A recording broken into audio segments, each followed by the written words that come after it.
Tantor Audio, a division of Recorded Books, presents Murder in Westminster by Vanessa Riley, narrated by Chanté Mccormick. Prologue. April 8th, 1806, London. Before her youth is spent, a resourceful woman enjoys many passions: embroidered scarves, fine pearl pins, and lovers, of course. For Juliet Henderson, affairs of the heart are a good way of keeping boredom at bay whilst her husband is at sea.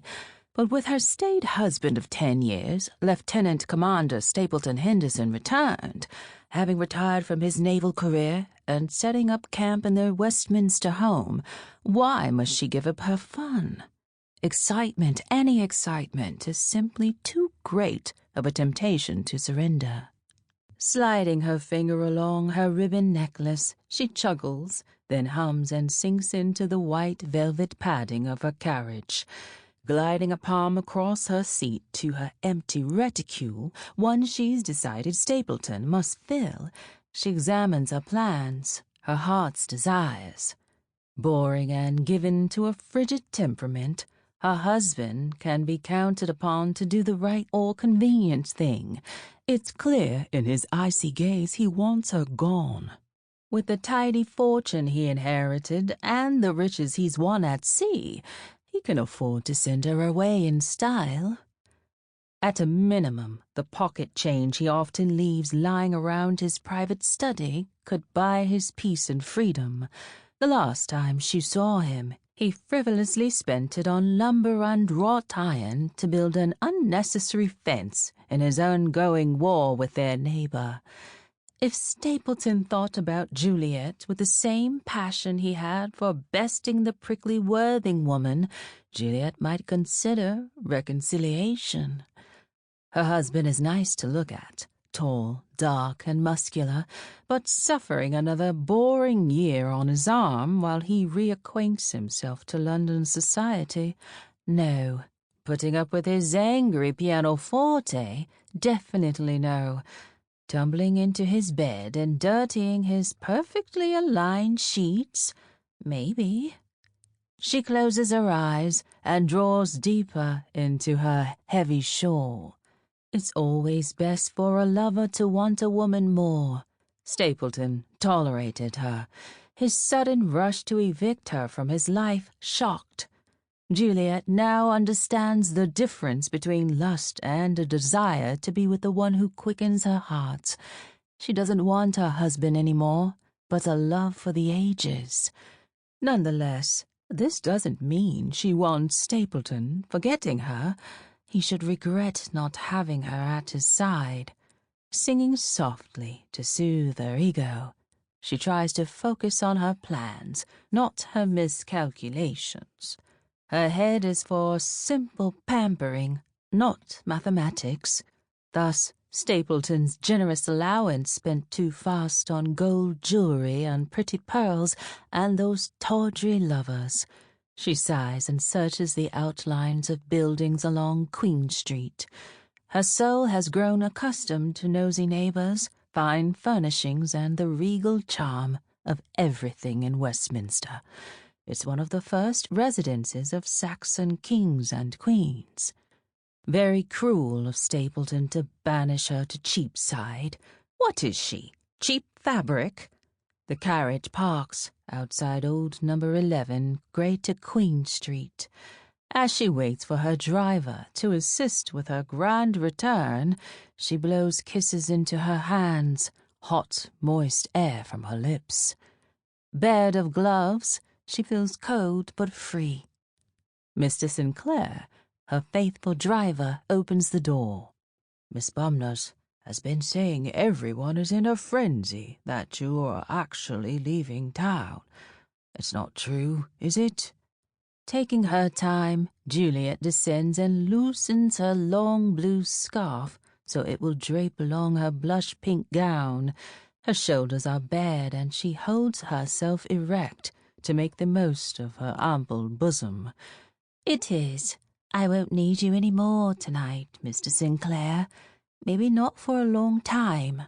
He tips his jet-black tricorn back and offers the ruddy grin she's accustomed to seeing. That Miss Bumners knows everything. Mrs. Henderson, I hate to think of you going away. Anne Bumners, her personal maid and spy, spends half her time at Juliet's townhouse in Cheapside, the rest here, polishing every speck of woodwork. Feeling triumphant that the news has shaken Queen Street, Juliet puts her lips to Sinclair's right there in the open. Any of the other Henderson servants could watch her performance from the many windows of number 11.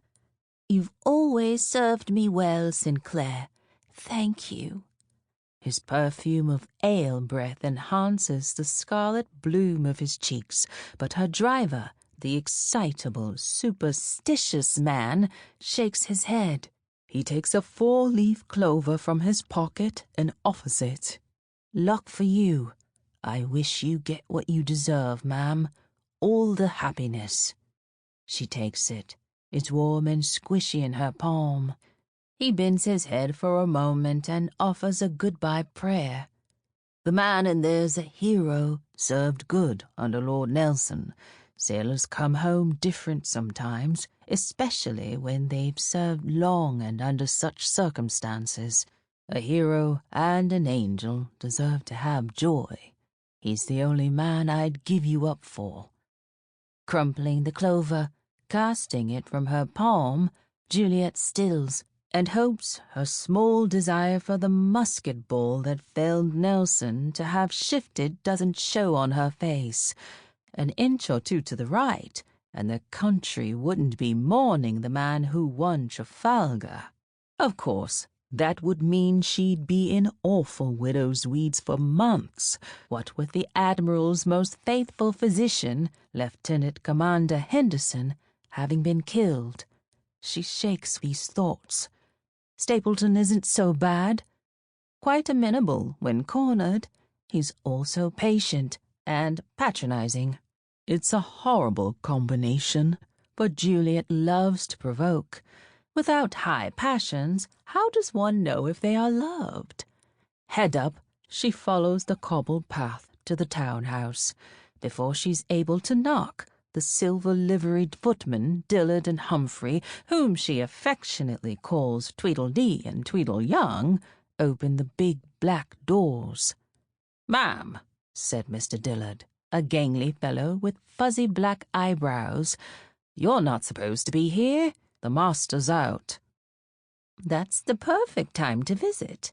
Juliet saunters inside, but holds to her scarf, refusing Mr. Humphrey's offer to hang it. He's a scrumptious addition to the household, mirroring Dillard's height and weight, but for her tastes too naive. She was once like him, young and dumb, but being innocent is a fool's luxury. A girl from Chelsea Dairy Country can't afford to stay stupid. Juliet has learned fast, which means she always takes more than what's owed. Always more. Fooling an honorable man into matrimony is the least of a pretty woman's sins. She smooths the J on her necklace and heads down the sky-blue hall, treading across newly laid floors, perfectly cut 4-inch planks, ridding the place of irregularities like wide, mismatched planks of fur is the equivalent of giving away the townhouse's charm. None of this matters. Juliet needs to stick to the plan, which means getting to Stapleton's private study. She dashes down the stairs to the ground floor, his lair. Having direct access to the lawns behind the townhouse, the man could come and go as he pleased. No wonder the two of them have never endured being together for more than a few hours. They've arranged the house to avoid one another. She steps onto the new floors and shifts her weight to find one board that'll squeak. None do. The man is too precise. This was the first thing he'd done since returning in January instead of discussing their marriage. She did Mr. Dillard. Compromising the fellow isn't something Juliet is proud of, but it passed the time and made everyone aware that she was unhappy. Humming with glee, she lifts her hands and measures the art hanging on the walls. Each is too big to steal. Couldn't carry one out under her arm with the pair of footmen at the front door. But through Stapleton's study and off the terrace seems possible. Her brother, George Tanner, knows where to sell borrowed items fast in the rookery. A few dealers have clients who'll pay good money for a dead ancestor in a gilded frame.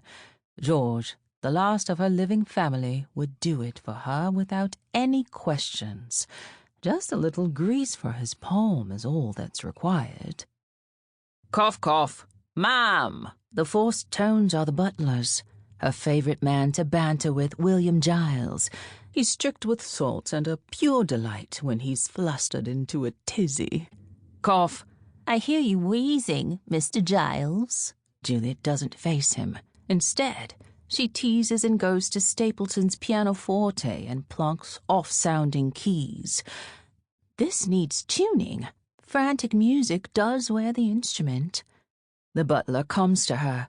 You're not allowed to be here, Mrs. Henderson, without the master's permission. With both hands, she hits more strange notes. Isn't it better that he's not here? Less arguments, less noise, less threats to kill one another. Ma'am, you're making a scene, and you're obviously dressed to go out. She drops her scarf and makes a sultry turn before scooping to pick it up. I thought I'd come here for fun. Can I say all is missed, even you? Mrs. Henderson. Bluffing a drooping curl that her newest admirer says is spun gold, she puts her lips to the boxy instrument. I'm saying goodbye. She rubs her cold hand along the freshly polished wood. Juliet spins in circles, humming as if there's music. I do miss Mr. Henderson's angry sonatas. The harsh tones are practically the only way to tell he has feelings. She moves to the center, right under the chandelier. What do you do when you're angry, Giles? Do you ignore the problem like my husband? And where is he? Did he decide to go out and partake in society? Draping her scarf again on both shoulders, she sighs. Has he finally learned to pay attention to his sister? They're both out, ma'am. He folds his arms over his starched black jacket and his squishy belly that he tries to suck in. Don't men know? Women won't notice such things if they are charmed and satisfied. Mrs. Henderson, ma'am, please leave. Don't fret. I told my husband I'm going to Scotland to give him what he wants, without dying, that is. Juliet cups her hand as if they're full of coins. And he has said yes to me. Giles's face sweeps into a smile. Ma'am, I'm not privy to such news. Liar. Cowpox man. Everyone at 11 Greater Queen Street knows of the couple's difficulties, and almost everyone sides against Juliet. Crossing her scarf and tugging it tighter about her arms, she stares at him. He is Stapleton's confidant. What has he confessed since her husband's return? The plan, Juliet. Stick to the plan. Giles, dearest Giles, there's supposed to be a little present left for me when I came to my senses. I've come. She mocks Henderson's dry tones. Then I'm to be whisked away. Whisked? You mean you'll leave with one of your special friends and give the master his writ of divorce? See? He still tells you everything. She laughs, but Giles is sometimes colder than Stapleton. And like her husband, she knows better than to push him too far. Stapleton could have killed her the night he found her tempting Dillard, and the butler would have helped hide the body. Running past Giles, Juliet whips into her husband's study and flings herself upon his desk, a good sturdy mahogany piece caught in a sea of dead grey painted walls. The butler follows. His gait is slow. That dragging leg bothers him from time to time. "You should soak that foot and cut back on port and brandy." "You sound as if you care. Juliet Henderson cares about another living soul." "Did he tell you how he begged me to stay, even after finding me busy?" Giles goes to the terrace doors and draws the curtains shut. "No. Please, ma'am, get down. You may wrinkle the master's drawings." "Did he complain I'd found someone whom I love more than Henderson money?" "Ma'am, please go." "I will, but I wonder what he'll think. You're like, tell me what you think about my going away." Playing with her scarf, she gives it a saucy back-and-forth tug at her shoulders. "My, it's warm in here. There's no fire under the mantel. Maybe crack open the terrace door." The unblinking butler pivots. "You're only trying to cause another scene, probably a loud one to awaken all the neighbors. You should have said Mr. Henderson is expecting you. Stay here until he comes. Touch nothing. Take nothing." The hall door to the study closes behind him, a smidgen short of a slam, but the vibration rattles the glass terrace doors. She sits still, waiting, but no one enters. Looking around, she detects there's no money on his desk, as there usually is. This is Stapleton playing a game on her. They'd agreed to a sum. It should be here. There should be enough to maybe send something to her brother. Where would the reclusive man hide it? Eyeing the drawing on his desk, Juliet studies the complex architectural draft of the fence she's heard he's constructing. She flips through the stack of drawings. He even numbered the pieces of wood like it's a puzzle. And he selected pine this time. What? No ancient lumber with Scottish connections? The plan, Juliet. If she tore up these drawings, that might send Stapleton into a rare frenzy. One final display of temper would at least let Juliet know he cares, that she still has a hold on his icy heart. The man frets over his sister's reputation. It's easy to ruin a girl, and if Juliet decided to stay, she'll do something horrible by accident that will hurt her sister-in-law. Mary Henderson is sweet and trusting, like her sugary portrait with ribbons and bows that hangs on the bookshelf behind Juliet. Edging around the desk, she looks again at the drawings and the pages and pages of survey notes, and even something that looks like surveillance. "Stapleton, you're more animated over a property line or losing to the neighbor than anything. Why?" That Worthing woman next door has gotten to him somehow. One note from the social climbing shrew sends him to the wretched piano. Church bells clang. Living in Westminster, one gets used to hearing them. As they practice change ringing, one hears the chimes of the bell towers from the great abbey, or its smaller cousin, St. Margaret's. The bells keep booming. She can picture the men pulling on ropes up and down, then tying them off, making century-old metal ring for the nation. Ding, dong. Wrapping her scarf about her neck, she sways like she's a bell readying for full peal. A laugh bubbles as she smooths her hand over the bust of John Donne, which sits on the edge of Stapleton's desk, close to the terrace doors. "For whom the bell tolls, it tolls for thee." If she doesn't hurry, she'll miss her chance to prove to her lover that she's serious about leaving Stapleton. Nonetheless, she has to leave with a full reticule. "Where do you put your pocket change now, darling Stapleton, hater of banks?" Moonlight streaking around the curtains falls on Donne and a dish collecting the ash of a half-smoked cigar. She taps the ashtray. Her touch shakes hints of vanilla and burned cedar into the air. He must not have left that long ago.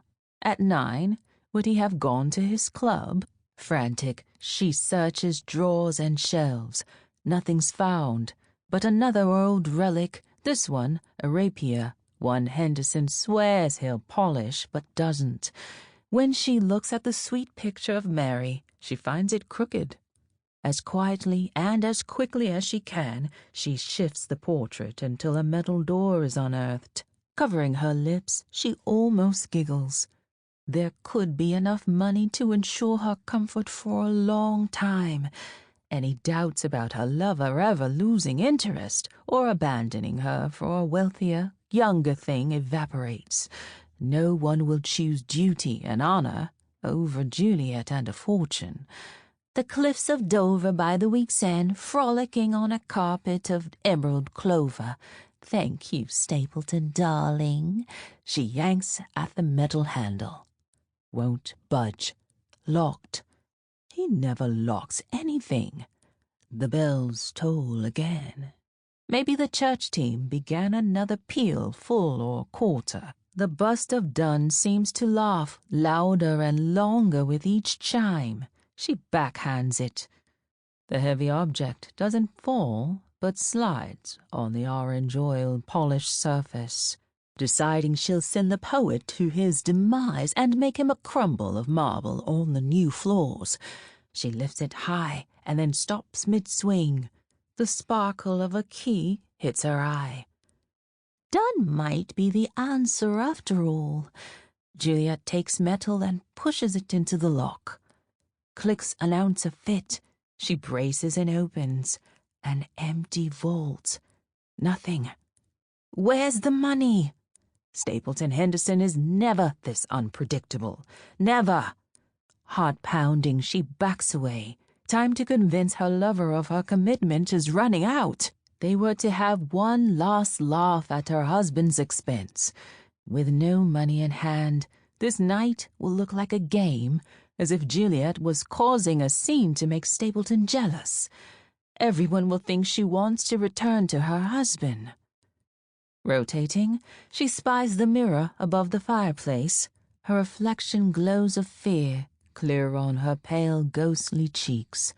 She pinches them to draw color, to look as fresh and as confident as possible. A lantern shines from the garden. Her lover is waiting. Tugging at her scarf, wrapping up for the night air, she exits through the terrace doors. Her husband's greyhounds greet her with kisses to each palm. Have you been terrorizing the neighbor's pet? Naughty boys. Come on, let's walk. Let's go be adoring. That'll buy me more time. A grand, dangerous passion won't cool because she miscalculated Stapleton again. Everything will be fine. Juliet can't lose. Clasping the J on her ribbon necklace, she hums with a rhythm that matches the bell's moans and nears a figure standing in the hedgerow, close to the half-done wrought-iron fence. Suddenly she's grabbed. At first she hopes it's a lover's delight, a reunion. It's not. It's hell. Desperate, she fights, scratching and gouging the dark, but the ribbon tightens about her throat, wrenching life from her body. The cold night air steals her last breath. Time runs out. Chapter 1. April 8th, 1806. Opening night at Drury Lane. Something gripped my shoulder. Surprising and soft, tugging me backward away from the dock, away from the ribbon. Abby! Blinking, I filled my lungs. One breath, I spied a hanging chandelier. Second breath, people in theater boxes. A third gasp, my dress, an evening gown edged with purple lace. My hands were attired in ivory gloves. At the opening of Alibaba at Drury Lane Theatre, I didn't need to call attention to myself because of nightmare. Slow and easy, I pried my hand from the balcony rail and gulped as much air as my lungs could hold. I held a portion on my tongue like it was a fine claret. Abby, you were asleep and mumbling. If you haven't been resting well, we needn't have come." My cousin, Florentina Sewell, sounded half annoyed, half fretful. "We can end things now and go home." Sitting back and hiding my tension, I put on my best sophisticated Lady Worthing look. "My dear Miss Sewell, opening night at Drury Lane can be overwhelming." Florentina shook her head. Her beautiful olive face held a scowl. "Abby, have you not been sleeping again?" Couldn't tell her I wasn't, and that one of those rare dreams had started again. We had too much to do tonight to let my anxious heart get the better of me. "Just a little nap." It's not as though sleep deprivation has me running down to the stage screaming like a loon, or being strangled like in my nightmare. Gentle brown-gray eyes with flecks of fire glared at me. "I knew you were lying to me. Abby, this isn't right." I grasped her hand and hoped she felt my strength, my commitment to doing my part in the struggle. "I didn't sleep well last night, but I'm fine." Then I offered a laugh, one of those good fake giggles that society women shared when shopping for gloves. "You need a night away from staring at numbers. Math, be gone tonight." "I love mathematics, and I'm lucky to be a helper to Mrs. Edwards. Those calculations for longitude are needed for our sailors to get home safely." Her passion sounded better than the applause rumbling below. Florentina was lucky.